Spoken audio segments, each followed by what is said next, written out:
자동차 역사상 V형 10기통 엔진을 실은 양산차는 8기통이나 12기통에 비해 현저히 적습니다. 이유인즉슨 8기통에 비해 구조상의 문제로 설계 제작 난이도가 높아지기 때문에 개발 비용이 크게 상승하지만 성능 면에서 봤을 때 그만큼의 가성비를 뽑아내지는 못하기 때문이죠. 기술의 발달로 해결되는 것이 아니냐라고 의문을 품으실 텐데요. 10기통 엔진이 그나마 만들어질 수 있는 배경에는 포뮬러1의 영향이 컸습니다. 규제가 없던 경기에 기술의 발달로 인해 괴물들이 탄생하게 되고 1989년 자연흡기 엔진만 장착하도록 규제를 걸었기 때문이죠. 하지만 1994년 아일톤 세나의 죽음으로 인해 포뮬러1 레이스카의 안전기준을 유례가 없을 정도로 끌어올렸고, 그렇게 세월이 흐르면서 규정은 8기통, 6기통 점점 내려가게 되었습니다. 결과적으로 10기통 엔진은 주목받기 시작할 때 내리막을 준비해야 했죠. 사실 어제 투표창에는 4가지 보기가 있었으나 하나를 제외했었는데요. 주인공의 등장은 항상 마지막이랄까요. 렉서스 최초의 슈퍼카이기도 하며 오직 이 녀석만을 위한 10기통 엔진을 만들었던 바로 렉서스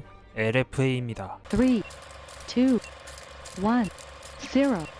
람보르기니는 가야르도에 이어 우라칸에서도 여전히 10기통 자연흡기 엔진을 사용하고 있기에 다찌 바이퍼는 워낙 역사가 오래되어서 까레라 GT는 포러커 형님 때문에 많은 분들이 알고 계실 거라 생각했습니다. 하지만 LFA는 람보르기니처럼 오랫동안 V10 엔진을 장착한 녀석을 뽑아댄 것도 아니고 바이퍼처럼 역사가 오래된 것도 아니었습니다. 2010년 12월부터 2012년 12월까지 딱 2년 동안 500대 한정으로 만든 차였기 때문에 생각보다 많은 분들이 모르실 것 같아 이렇게 콘텐츠로 등장시킬 계획을 세우게 되었는데요. 2000년부터 개발을 시작했고 2010년이 돼서야 세상에 빛을 보게 된 이 녀석. 10년을 개발했으나 판매는 2년 동안 딱 500대만 했으며 판매할수록 적자를 기록했던 이 녀석. 이 녀석의 엔진 사운드는 천사들의 합창이란 평가를 받을 정도로 날카로우면서 정리된 포뮬러1 경기에서나 들을 수 있는 소리를 가지고 있는데요. 잠시 들어보실까요?